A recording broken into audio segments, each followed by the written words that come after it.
Hi everybody. Well, as you can see, Jack's got his tail wrapped around my neck, not too tight, but as you can see, we're outside, Jack, aren't we, buddy? And Jack is in shed, and I always know when Jack's in shed because he hides himself away, and he's always been the same. When he goes into shed, he just hides away to hide, and I don't see him and I won't see him. Occasionally he might poke his little head out and say g'day to me, but other than that he disappears. And really the only reason I've got Jack out today is because I need him to go to the toilet if he will go, because Jack will hang on and not go to the toilet through that whole cycle. So he's had a couple of feeds and he hasn't gone to the toilet, so I do want him to. That is the honest truth. I would like him to go, and I'll give him that opportunity by bringing him outside and him being stimulated. So I'm going to turn the camera around so that we can see him, and you will see that he is so dark in his colours right now, and his eyes looking a little bit off as well. But outside will stimulate my snakes to use the bathroom. So that's why I brought him out. Generally, if Jack has been to the toilet prior to this part of the shed where he does hide himself away, I won't bother. Even if he's had a feed between that and shedding, and that can take Jack 3 weeks. So but because he's had a couple of rats in that belly of his, I want him to get rid of some of it, because he only did a little bit last time when he went to the toilet. I'm hoping he might just head on over under the shade because it's quite warm out here, and I don't want him to dry out too much, though he will suck up moisture out of the ground as they do, and I certainly don't. No, that's okay. That isn't and should not be a problem for Jack to crawl on over or have his body on. You know, I have mentioned this before, anything like this can be boiling hot and too hot for your snake to be laying on as well. But now I can't even remember what I was going to really talk about. No, that's not true, because this to me is so what I feel, besides that I would put my snakes into the classification of being a pet to me. I'll just give him an idea that he can go over and under here if he wants to, and out of that really hot sun, and it'll probably make it more difficult, but I will follow him so we can see him. But I want to talk about not just the fact that my snakes are my pets. My snakes are my companions, and they offer companionship, and I know that a lot of people do not and would not. So I'm just picking up rubbish here, bits of hard plastic. You know, the kids get outside and do things. People would not classify them, and I've still got the sniffles, and I apologise, guys, but people don't classify them as companions or offering companionship, but I do. I absolutely do. My life has space, and I have the attitude and the outlook to them as being and having them as that in my life, and that might run into you seeing them, well, they're pets, but they show companionship, that they seek that from you. It's not just me. I don't just seek that to them. They seek it from me. And Jack and Lily are my extreme ones, or extreme snakes in that particular way. They seek me out. They will come to me. They will come over and be with me. I don't force them into coming over and being with me at all. They make that choice themselves. For me, that is them coming over to say, hi, I want to be with you.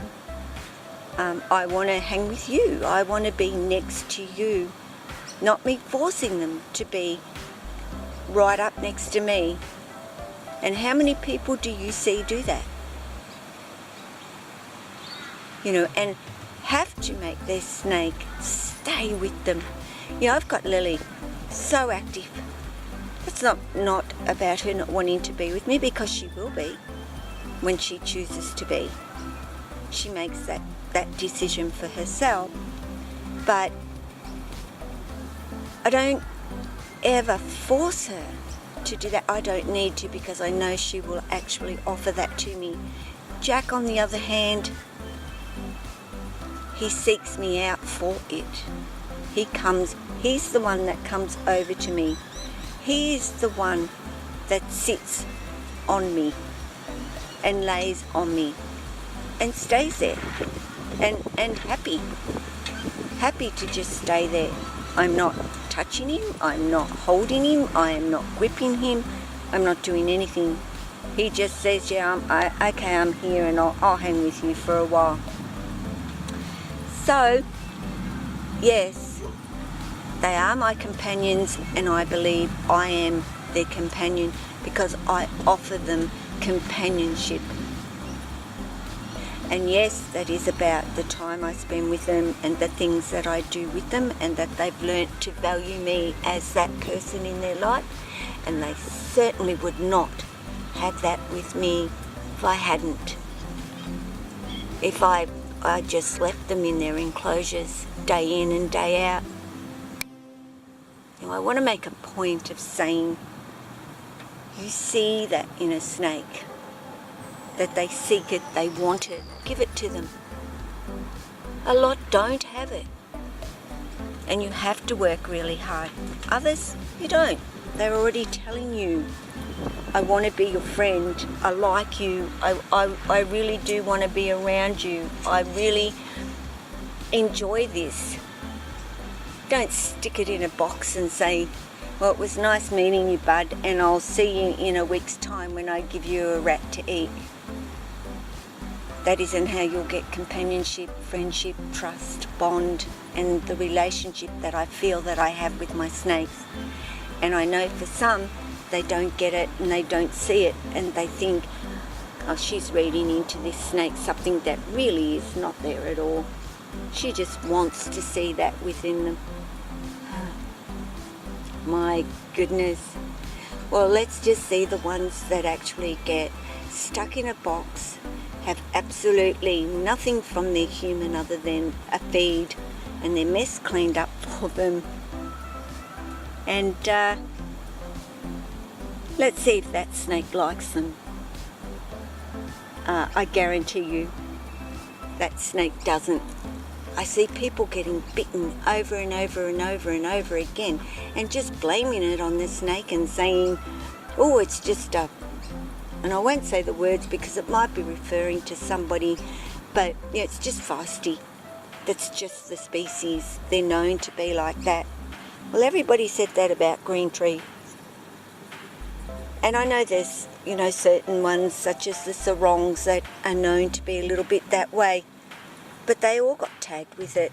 And the reality of it is, green trees aren't all bitey snakes either. They can be exactly like my Jack, because the time has been spent and given to them. That's it for me. That is what is important. You want it, earn it. You don't care, don't do it. just don't bother doing it. And you will not have this. You will not see it. You will not notice it. You will not know your snake.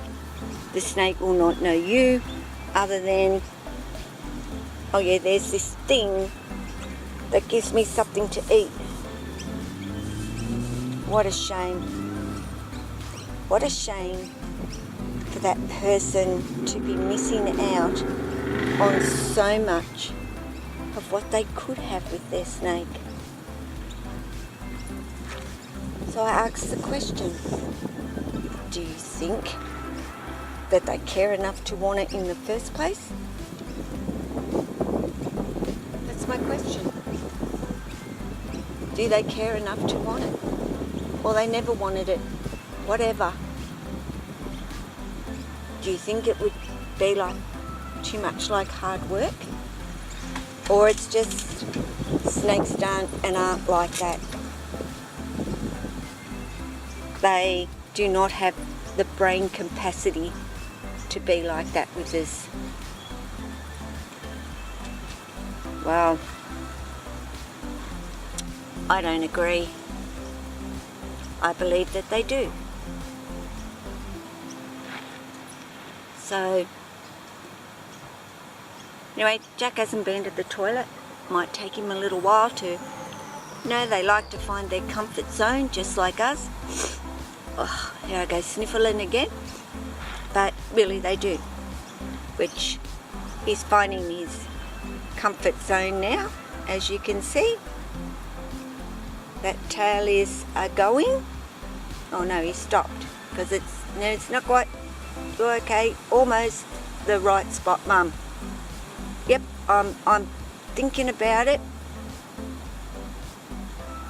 Okay, Jack, just stop, dude, and go to the toilet. Okay, head up, just slightly if you can see, and tail up. And now he'll go to the toilet, which you don't need to see. A snake going to the toilet is a snake going to the toilet. Ah, good. Well, that's a pee, but I want you to do the rest, dude, too, please. Today, his belly is so pink at the moment. And he might move and do the rest, or he won't. But I would like him to. Otherwise, it does mean waiting for him to shed before I bring him outside again. And then he will probably go to the toilet then. But I'm not going to keep him out for too long, because the sole purpose of me really bringing him out today was for him to use the bathroom. He's doing okay if he stays up under here, of course, out of that sun. We do recognise the fact that their skin is a little bit more sensitive when they're in shed. And I'm aware of that for Jack. Oh, come on, dude. Come on. Mum, come up under here. Sorry, I'm just climbing under here with him at the moment. I don't want you going out in the sunshine, dude. We'll go home. Well, not home, but we'll go inside out of that sun, and you can keep doing what you're doing. Yeah, oh, there I go. Sniffle, sniffle, sniffle.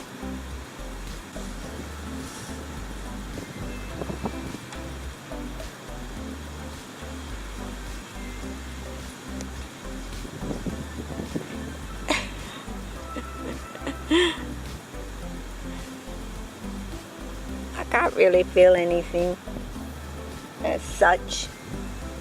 I don't even know where he is. Over there. Whoop. Dude. Heading out the fence or going in the bin. This way. This way. Oh, it's still light.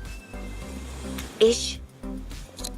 But he's getting more of a guy. I've got to use both hands and not just one these days. So anyway, I'm going to end it here. So I'm going to say to you, take care of yourself, your family, and my snake, who is intent on heading where Mum says don't go. Dude, of all the places, why go over in the dirt? Because that's where he wants to go. So yep, take care of them. Ciao.